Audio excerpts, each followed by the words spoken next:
बिस्मिल्लाहिर्रहमानिर्रहीम। मेरा नाम doctor Tariq Ali Sheikh, ENT head surgeon. आजकल क्योंकि सर्दियां हैं तो अक्सर बच्चे आते रहते हैं, नज़ला, ज़ुकाम, खांसी हो गई, साथ में बुखार वगैरह हो गया। अच्छा, इस सर्दियों में हम अक्सर बच्चों को देख रहे हैं कि यानी कि आते हैं तो सर उसका नंगा हुआ होता है, नाक से पानी आता रहता है, कोई छाती उसकी खुली होती है, पाँव चप्पल पहनी होती है, तो वी बिकम शॉक्ड कि एक बच्चा नहीं, फिर दूसरा नहीं, दो दो तीन तीन बच्चे मुस्तकिल इफ़ेक्टेड हैं। तो we will discuss regarding this कि आया ये बच्चे क्या क्या एहतियाती तदाबी हों और इसका ट्रीटमेंट इमीडिएटली क्या किया जाए जिससे बच्चे बिल्कुल सेटल्ड हों, एक और दूसरा एक से फिर दूसरे के तीसरे की तरफ ना हो।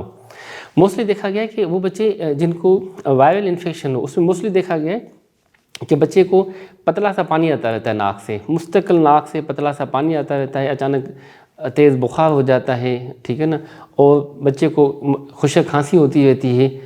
तो हम सख्ती से मना करते हैं कि एक तो सर्दियों में जैसे हम आपस में एक ही कमरे में सब फैमिली के अफराद होते हैं तो बाहर जाना कम होता है, तो उसमें चांसेस होते हैं कि जब भी बच्चा स्नीज़ करेगा तो वो मिलियंस ऑफ वायरस जो है ना उसकी स्नीज़ में एक को दूसरे में विद इन सेकेंड्स में ट्रांसफ़र के चांसेस होते रहते हैं। तो वो फिर 5 से 7 दिन में जैसे सेटल हो जाता है तो नेक्स्ट दूसरा बच्चा इफेक्ट होता है, फिर नेक्स्ट तीसरा बच्चा इफेक्ट होता रहता है। इस तरह उनकी साइकिल चलती रहती है, जब तक उसकी लाइसोजेनिक लाइटिक साइकिल चलती रहती है, ख़त्म होती है, नेक्स्ट दूसरे पे स्टार्ट हो जाती है।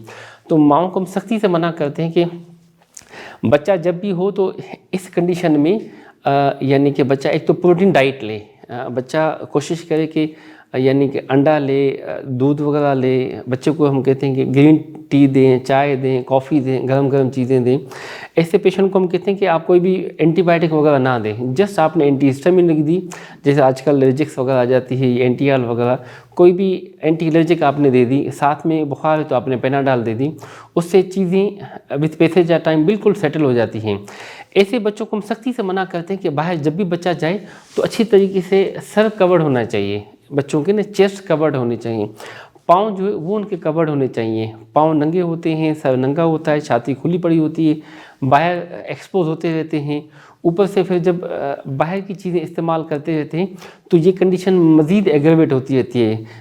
बच्चे ने चिप्स, सलांटी, लेज़, कोल्ड ड्रिंक्स ये इस्तेमाल मज़ीद जो है ना वो फिर इन्फेक्शन 4-5-7 दिन में सेटल होने के बजाय बच्चे को बाद में पता चल जाएगा बैक्टीरियल इन्फेक्शन हो गया हुआ है। ऐसे बच्चों को फिर वो नाक से गाढ़ा सा रेशाना स्टार्ट हो जाता है, अब बलगम वाली खांसी आती रहती है, अब हल्का हल्का सा बुखार मुस्तकिल रहता है, उस समय शदीद किस्म का दर्द वगैरह स्टार्ट हो जाता है। अब ऐसे में है तो हम कहते हैं आप डॉक्टर को दिखा दें। Now this is your bacterial infection, उसमें फिर एंटीबायोटिक दी जाती है, साथ में नेबुलाइज वगैरह किया जाता है, साथ में बच्चे को फॉलोअप वगैरह किया जाता है। साथ साथ में जैसे आजकल स्मोक है तो उसमें भी हम कहते हैं कि जब भी आप बाहर जाएं तो अच्छे तरीके से ना ग्लासेस वगैरह पहन के जाएं, डायरेक्ट आपकी स्मोक आइज़ पे ना हो। इसकी वजह से अक्सर आंखों में इचिंग आती रहती है, नाक में इचिंग आती रहती है, गले में इचिंग होती है, ख़ारिश वगैरह स्टार्ट हो जाती है। हाँ, तो हम कहते हैं बाहर कम से कम आपका एक्सपोजर हो, अगर जाएँ मजबूर है तो बॉडी को कवर करके जाएँ। अगर आप होके आए हैं तो इमीडिएटली आप कोशिश करें नाक को अच्छी तरीके से वुज़ू की तरह साफ़ करें, आप आइज़ को अच्छी तरीके से साफ़ करें, बॉडी को आप अच्छी तरीके से आप कवर वगैरह करें। कोई साइन सिम्टम स्टार्ट हो गए तो आप एटलीस्ट कोई ना कोई एंटी एलर्जिक वगैरह लें, तो इससे कई हद तक बच्चे वायरल इन्फेक्शन से सेटल हो जाते हैं।